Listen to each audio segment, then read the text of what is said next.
This is Hawaii News Now. Does it help or hurt? Good evening, I'm Chris Tanaka. And I'm Mileka Lincoln. A lawmaker is tackling the homeless problem and taking it into his own hands by wielding a sledgehammer to disable abandoned shopping carts. Jim Mendoza is live at Ala Moana Beach Park with the story. Jim? Mileka, you know, these are just some of the shopping carts that Representative Tom Brower found here abandoned at Ala Moana Beach Park in the 2 weeks that he's been doing his one-man crusade. The man with a sledgehammer is State Representative Tom Brower. This is his contribution to solving Hawaii's homeless problem. And I got tired of telling people, you know, I'm trying to pass laws. I want to do something practical that will really clean up the streets. He scours streets and parks in his district, looking for shopping carts homeless use to store and move their items. Some he returns to stores, others he disables. I find abandoned junk, specifically shopping carts, and I remove them. I also create a situation where those carts can't be pushed around the city. I think it's a good thing. I just shop with the cart. I come here in my car and do the grocery shopping and stuff, and I take it to my car, put it in the trunk, and that's it. Just imagine if you didn't have a cart. You know, you were always going back and forth to the store and stuff, you know? Or you just, you know, have to pull to the side and, you know, dump everything in, or have a friend come and do stuff for you. So yeah, carts are necessary. Sometimes when I see cars go down the street, you kind of see them, oh, they're hustling, they're working. Because I'm going to say this to you, people don't believe this. It's a job to hustle all day long. It's a job to be a drug dealer. It's a job to be homeless. That's a job.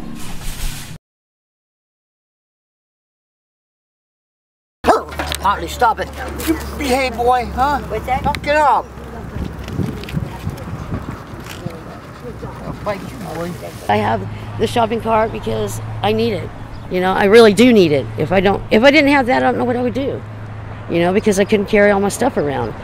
I find them, you know, on the sidewalk or in a field, or, you know, that's the ones that I take. You know, and I pick up bottles and cans.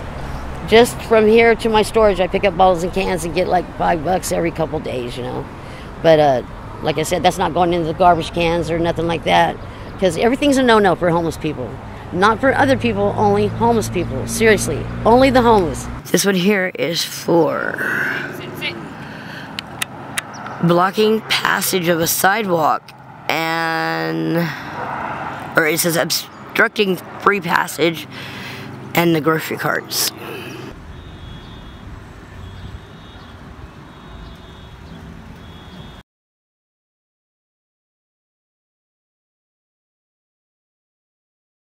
So, you know, all this stuff matters to us that we have out here. Everything out here that we carry, it means something to us, or we really need it, or we wouldn't carry it. You know what I mean?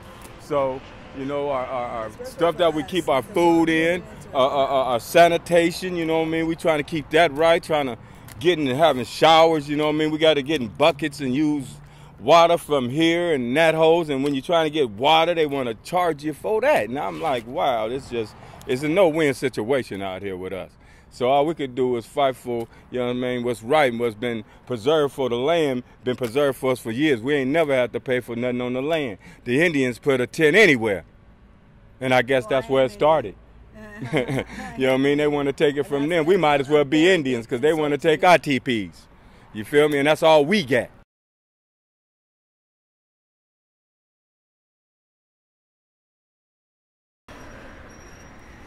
It's our way to get around, to move our belongings, to... Sometimes, like, I have 3 dogs. Sometimes it keeps them safe. Meaning, on hot days like this, I give them rides in the cart where they don't have to walk. Because being on your feet 24/7 takes a toll on a body. You get tired, you get weak, you get sick a lot. And then being low income, we don't always have enough food. So basic needs for the homeless, they need food, they need shelter. I think if the city was to implement in every neighborhood a safe tenting zone or area, and even employ maybe some of the more focused homeless to look over the grounds, to keep an eye on them. You know, that would help prevent the homeless being shuffled from this neighborhood to that neighborhood, like they're doing. It's called a homeless shuffle. That's all they're doing. They're not doing nothing else but that and wasting the tax dollars they so preciously don't want to waste.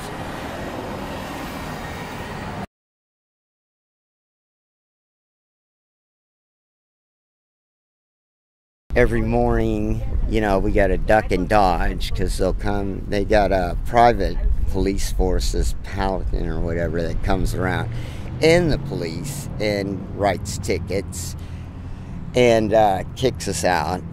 And there's nowhere out here that's legal. You know, you got to have those carts, tarps, everything to move. It's hard work out here, let me tell you. People go get a job. Man, I wish I had a job so I wouldn't have to wake up so early and bust my ass out here. And like I said, I understand their viewpoint, but they don't understand the reality.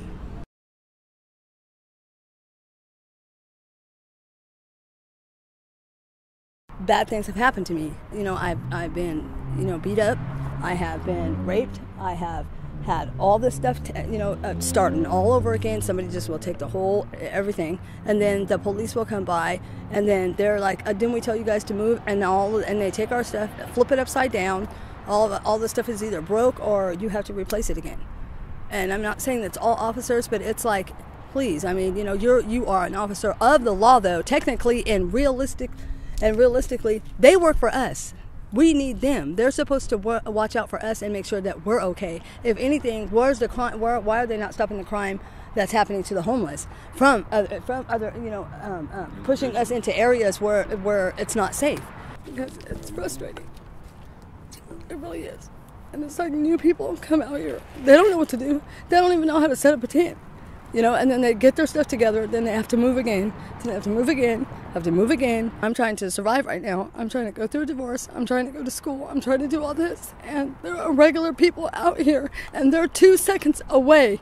When they lose their job, they're 2 seconds away to being right where I'm at right now. And I want to see what they're going to do and how they're going to act, sticking their noses up at us and stuff like that when it happens to them. Because if we were to take their paycheck away, lo and behold, their company go down and they have to live like we do, they'll probably kill themselves. I hate to say it like that, but it's the damn truth.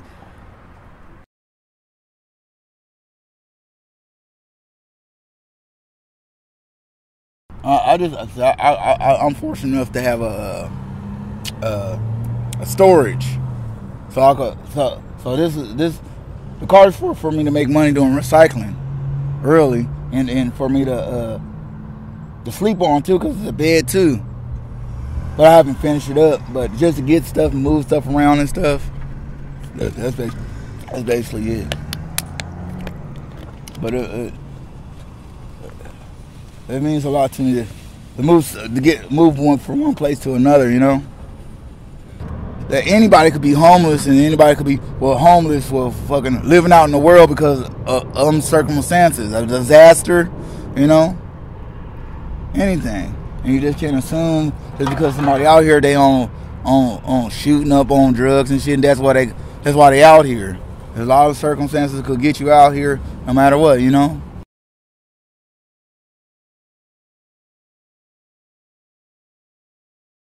On the outside looking in, they see it as junk, but it's not to us. Very valuable shit, man. I mean, stuff, forgive me. And it's just like, man, we just cannot live without it, can't do without it. If you're out here, you're gonna collect it. And yes, in my basket, yeah, you'll find everything, and garbage, and everything, some of everything. But it's just, that's every day, every single day. That's what that is. You know, that's how we make a living, most of us. Going through other people's garbage, our treasures. Hey man, and sometimes they throw away, people are kind because they throw away a lot of good stuff, you know, when they know they could probably sell it, get money for it, or even give it to someone else who's not homeless, you know. It's just, but some people they're pretty much, they're kind, and they throw away really nice stuff. I just can't believe sometimes the things that they do throw away, you know, they're just wonderful clothing, jewelry, I mean, you name it, money, all kind. But hey man, they can't be just all on by mistake. It's, you know, a lot of stuff. So there are people that care, but dog it, there's just not enough. And man, we're just hoping maybe one day that, you know, everything, it'll turn out, it'll work, it will, it has to. I'm not saying I'm not at the bottom of my wit's end, but pretty close, but not quite, you know. And sir, I'll tell you this much: if you have any idea of what it is to be out in whether it's rain or it's a sunny delight, bro, and to have to be in it, either or, have to, not just be there. Just if it gets too bad, you can go in somewhere, but you gotta be in it all fucking day. Oh man, it's something really different, bro. Every day.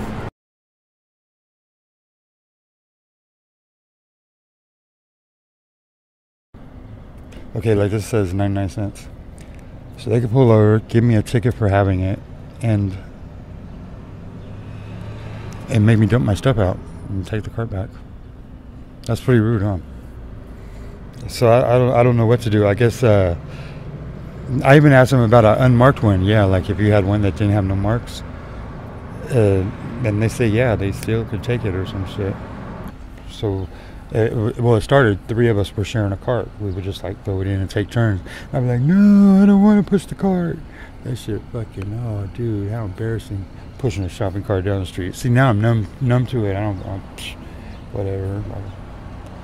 Jag off when the wind blows. I don't know, fucking whatever, dude.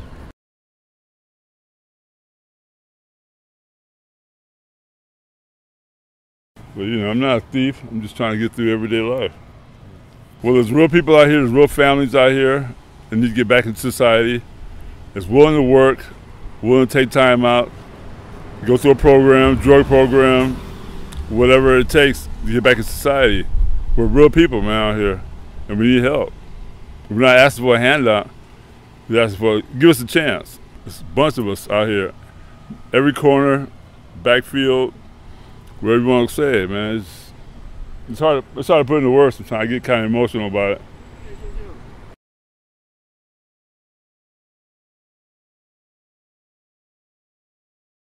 Regardless of what you say, nobody will ever know until they experience it. You know what I mean? Until you have literally nowhere to even keep your food cold. I mean, to even know what it's like to have a home-cooked meal, you know, for 5-10 years. You know what I mean? I mean, how do you explain to somebody that, you know, oh, well, tomorrow, you know, I mean, you could break your leg, you lose your job. The insurance doesn't come in, and then you're on the streets. What do? You know what I mean? And this is a real situation. Your car breaks down, and you can't go to work. You get fired, and all of a sudden, you don't have no money coming in. The family just decides you don't have no money, so you got to go. I mean, there's all these people out here, they don't know what they're doing. They're lost, you know what I mean? And they're hurting, and they're out here hungry and tired and with nothing. And nobody cares. I mean, there's a few people that come by. The church comes on Saturday. The Russian church comes on Sunday. They hand out food. Okay, they don't come back till next week. Next Saturday. That's a whole week without food. Unless you figure it out, you figure it out.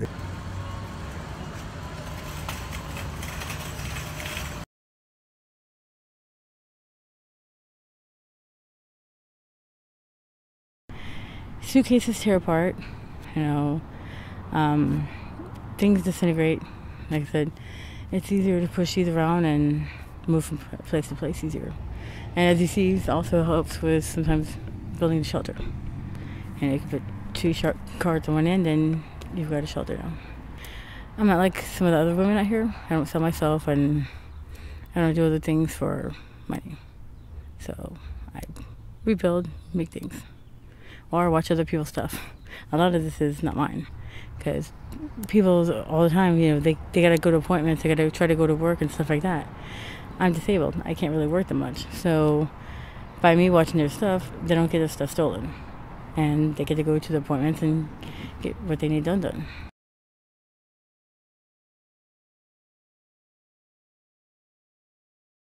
Out of this basket right here, for example, only this is mine. This is it.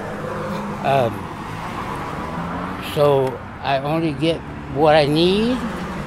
I have what I need, so I don't have to go steal nothing, whatever. I have what I need. So if that's taken from me, it keeps knocking me back to ground zero. You know what I mean? Makes us feel violated. If I got it, believe it or not, I work for it, and I wish to keep it.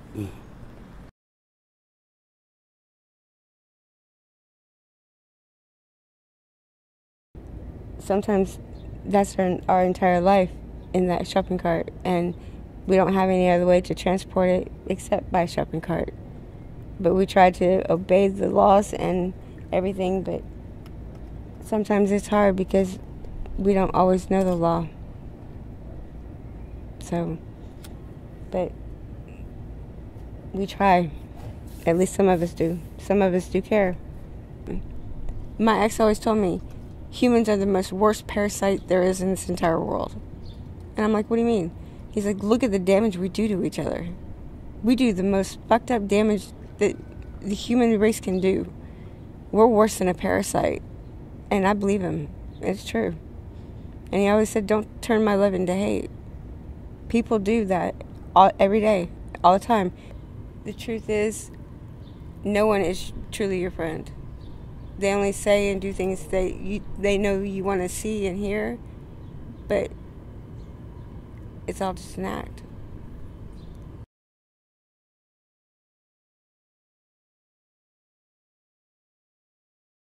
And I just don't know what the politicians are thinking.